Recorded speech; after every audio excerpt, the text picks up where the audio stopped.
Hello guys, welcome back to my channel. അപ്പോൾ ഇത് അടുത്തൊരു മിനി സ്റ്റഡി വ്ളോഗ് എന്നൊക്കെ പറയാം. ഇത് മാത്സിൻ്റെ എക്സാം കഴിഞ്ഞിട്ട് എടുത്ത സ്റ്റഡി വ്ളോഗാണ്. അപ്പം ഇത് സമയം ഒരു 5:58 6 മണിയോളം ആയിട്ടുണ്ട് സമയം. അപ്പം ഇനി നെക്സ്റ്റ് എക്സാം കെമിസ്ട്രിയാണ്. അപ്പോൾ കെമിസ്ട്രി പഠിക്കാമെന്നൊക്കെ വിചാരിച്ച് എടുത്ത വീഡിയോ ആണിത്. കുറച്ചൊക്കെ അത്യാവശ്യം പഠിച്ചായിരുന്നു. മാത്സിൻ്റെ എക്സാം കഴിഞ്ഞ് വന്നതിൻ്റെ ഒരു ഇതുണ്ടായിരുന്നു. പിന്നെ ഇനി ഞങ്ങൾക്ക് 3 ദിവസം ഗ്യാപ്പ് കഴിഞ്ഞിട്ടേ ഉള്ളൂ കെമിസ്ട്രിയുടെ എക്സാം. അപ്പോൾ ടൈമുണ്ട് പഠിക്കാൻ വേണ്ടി. അപ്പോൾ ഇതൊക്കെയൊക്കെ പഠിച്ച് തുടങ്ങാമെന്ന് വിചാരിച്ച്. പിന്നെ ഇത്രയും ഗ്യാപ്പ് വന്നതെന്ന് വെച്ചാൽ എൻ്റെ ഇടയ്ക്ക് കമ്പ്യൂട്ടറിൻ്റെ എക്സാം ഉണ്ട്. അപ്പം ഞാൻ ബയോമാക്സ് ആയതുകൊണ്ട് കമ്പ്യൂട്ടറിൻ്റെ എക്സാം ഇല്ലാത്തതുകൊണ്ട് 3 ദിവസം ഗ്യാപ്പ് കെമിസ്ട്രിക്ക് വന്നത്. അല്ലെങ്കിൽ ഇത്രയും ഗ്യാപ്പ് സ്കൂളിൽ തരത്തില്ലല്ലോ. പിന്നെ ഇതായിരുന്നു മാത്സിൻ്റെ ക്വസ്റ്റ്യൻ പേപ്പർ. മാത്സിൻ്റെ എക്സാം എന്ന് പറഞ്ഞു കഴിഞ്ഞാൽ അത്യാവശ്യം നല്ല ക്വസ്റ്റ്യൻസ് ഒക്കെ ആയിരുന്നു, എളുപ്പമായിരുന്നു. പക്ഷേങ്കിൽ ഒരു ദിവസം ഗ്യാപ്പേ ഉള്ളായിരുന്നു. പക്ഷേങ്കിൽ നമ്മൾ ഓർത്തില്ല അന്ന് പഠിക്കണമെന്നാണ്. എന്നാലും നമുക്ക് എക്സാമിൻ്റെ തലേന്ന് നല്ല പഠിക്കാൻ ഒരു ഇത് വരത്തുള്ളൂ. അപ്പോൾ അങ്ങനെ നോക്കിയതിൻ്റെ ഒരു പ്രശ്നമേ ഉള്ളായിരുന്നു. പക്ഷേ ക്വസ്റ്റ്യൻ അത്യാവശ്യം നല്ലതായിരുന്നു.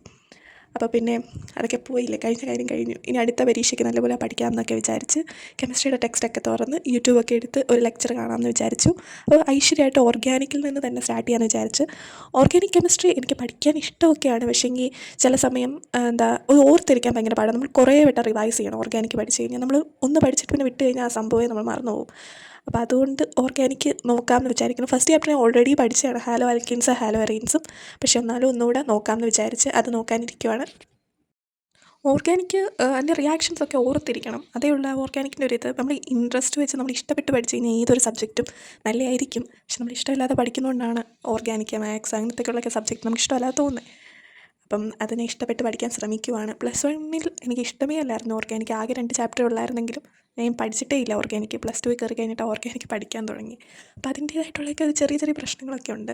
എന്നാലും ഇപ്പോൾ കുഴപ്പമില്ല. ഞാൻ മറന്നു പോകുന്നൊരു പ്രശ്നമേ ഉള്ളൂ. പിന്നെ ബാക്കി പഠിക്കുമ്പോൾ ഓർത്തിരിക്കും, കുറച്ച് കഴിയുമ്പോൾ മറന്നു പോകും. പിന്നെ റിവൈസ് ചെയ്യണം, അതാണ് ഓർഗാനിക്കിൻ്റെ മെയിൻ പ്രശ്നം. അപ്പം പിന്നെ നിങ്ങൾക്കെല്ലാം ഓർഗാനിക് കെമിസ്ട്രി എങ്ങനെ ഉണ്ട്? ഈ വീഡിയോ കാണുന്ന +2 സ്റ്റുഡൻസോ +1 സ്റ്റുഡൻസൊക്കെ ഉണ്ടെങ്കിൽ കമൻറ്റ് ഇടണം. എങ്ങനെയാണ് നിങ്ങൾ ഓർഗാനിക് എങ്ങനെയാണ് പഠിക്കുന്നതെന്നൊക്കെ. അപ്പോൾ എനിക്കൊരു ഇതാണല്ലോ, ഞാനും +2 പഠിച്ചുകൊണ്ടിരിക്കുകയല്ലേ. അപ്പോൾ നിങ്ങൾക്ക് ഓർഗാനിക് നല്ലപോലെ മനസ്സിലാവുന്നുണ്ടെങ്കിൽ ഏത് യൂട്യൂബ് ചാനൽ കാണുമ്പോഴാണ് മനസ്സിലാവുന്നത് അങ്ങനെയൊക്കെ കമൻറ്റ് ഇടണം. ഓരോ ദിവസവും ഓരോ മൂഡ് അനുസരിച്ചിരിക്കും. ഞാൻ ഓരോ ദിവസം ചിലപ്പം നോർത്ത് ഇന്ത്യൻ ഹിന്ദി യൂട്യൂബ് ചാനൽസൊക്കെ ഇല്ലേ, അതിൻ്റെ വല്ലതും ഇരുന്ന് കാണും ലെക്ചർ. ചിലപ്പം സൈലത്തിൻ്റെ കാണും, ചിലപ്പോൾ എക്സാമിൻ്റെ തന്നെ കാണും. അങ്ങനെ ഞാൻ കാണാത്തതായിട്ടൊന്നുമില്ല. മൂഡ് അനുസരിച്ചിരിക്കും. ചിലപ്പം സൈലത്തിൻ്റെ കാണാൻ തോന്നും. അപ്പോൾ ഇപ്പോൾ സൈലത്തിൻ്റെയാണ് ലെക്ചർ കണ്ടുകൊണ്ടിരിക്കുന്നത്. സാറ് പഠിപ്പിക്കുന്നത് നല്ലപോലെ മനസ്സിലാവും എനിക്ക്, കുഴപ്പമില്ല. പിന്നെ ഏതു പോർട്ടിൻ്റെയും നല്ലപോലെ മനസ്സിലാവും. ഞാൻ അങ്ങനെ കാണാറുണ്ട് മിക്കവാറും ഒക്കെ. പിന്നെ നോർത്ത് ഇന്ത്യൻസിൻ്റെ കാണുമെന്ന് വെച്ച് കഴിഞ്ഞാൽ അവരെല്ലാ കോൺസെപ്റ്റും പറഞ്ഞു പോകും. എന്ന് വെച്ച് കഴിഞ്ഞാൽ നമ്മുടെ എല്ലാ കാര്യങ്ങളും ഇപ്പോൾ ടെക്സ്റ്റിലേക്കാട്ടിലും അപ്പുറം അവർ നല്ലപോലെ എക്സ്പ്ലെയിൻ ചെയ്ത് കുറേ ഡീപ്പ് നോളേജാണ് തരുന്നത് നമ്മുടെ മലയാളം യൂട്യൂബ് ചാനൽസിനെക്കാട്ടിലും. പക്ഷേങ്കിൽ നമ്മൾ അത്രയും ഡീപ്പായിട്ട് പഠിക്കാത്തതുകൊണ്ട് തന്നെ നമുക്ക് ചില സമയമൊന്നും മനസ്സിലാവത്തില്ല. ചിലപ്പോൾ നല്ലപോലെ മനസ്സിലാവും, ചില സമയം മനസ്സിലാവത്തില്ല. അപ്പം മലയാളം കാണും, മനസ്സിലാവാത്ത സമയത്താണെങ്കിൽ ചിലപ്പം ബുക്ക് അടച്ചു വെച്ചിട്ട് പോവും. അങ്ങനെയാണ് ഞാൻ. കഴിഞ്ഞ വീഡിയോയെക്കാട്ടിലും ലൈക്ക് കൂടുതൽ കിട്ടിയായിരുന്നു കഴിഞ്ഞ ദിവസത്തെ മോട്ടിവേഷൻ ഇട്ട ലോങ് വീഡിയോയിൽ. അപ്പം പക്ഷേ ആരും കമൻറ്റ് ഇട്ടില്ല. എല്ലാവരും കമൻറ്റും കൂടെ ഇടണം ലൈക്ക് ചെയ്യുന്നതിൻ്റെ കൂട്ടത്തിൽ. പിന്നെന്താ, പിന്നെ ആണെങ്കിൽ എങ്ങനത്തെ വീഡിയോസാണ് ഞാൻ എടുക്കേണ്ടത് ഇടേണ്ടത്, അതിൻ്റെ സജഷൻസൊക്കെ എന്തായാലും കമൻറ്റ് ഇടണം. എന്നാലും എനിക്ക് പുതിയ വീഡിയോസ് എങ്ങനെ എടുക്കാൻ പറ്റും എന്നൊക്കെ ഒരു ഐഡിയ കിട്ടത്തുള്ളൂ.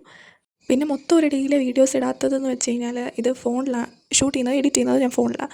അപ്പോൾ ഫോണിൽ എഡിറ്റ് ചെയ്യുന്ന സമയത്തെന്ന് വെച്ച് കഴിഞ്ഞാൽ ഇത് അമ്മയുടെ ഫോൺ, അപ്പം ഇപ്പോഴും നമുക്ക് യൂസ് ചെയ്യാൻ പറ്റത്തില്ല. അതേപോലെ തന്നെ ഇത് ഫോണിനകത്ത് സ്റ്റോറേജിൻ്റെ ഭയങ്കര പ്രശ്നമുണ്ട്. അപ്പം ഫുൾ വീഡിയോസ് എടുക്കാനും പറ്റത്തില്ല. അതുകൊണ്ടാണ് ഭയങ്കര ലെങ്തി വീഡിയോസ് ഇടാൻ പറ്റാത്തത്.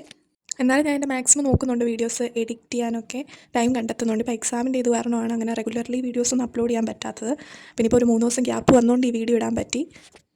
ഞാൻ അപ്പോൾ ഇനി ഇതുപോലത്തെ സ്റ്റഡി വ്ളോഗ്സായിട്ടൊക്കെ വരുന്നതായിരിക്കും. അപ്പോൾ എല്ലാവരും സബ്സ്ക്രൈബ് ചെയ്യുക, ലൈക്ക് ചെയ്യുക, ഷെയർ ചെയ്യുക. അപ്പോൾ thank you for watching. Keep supporting.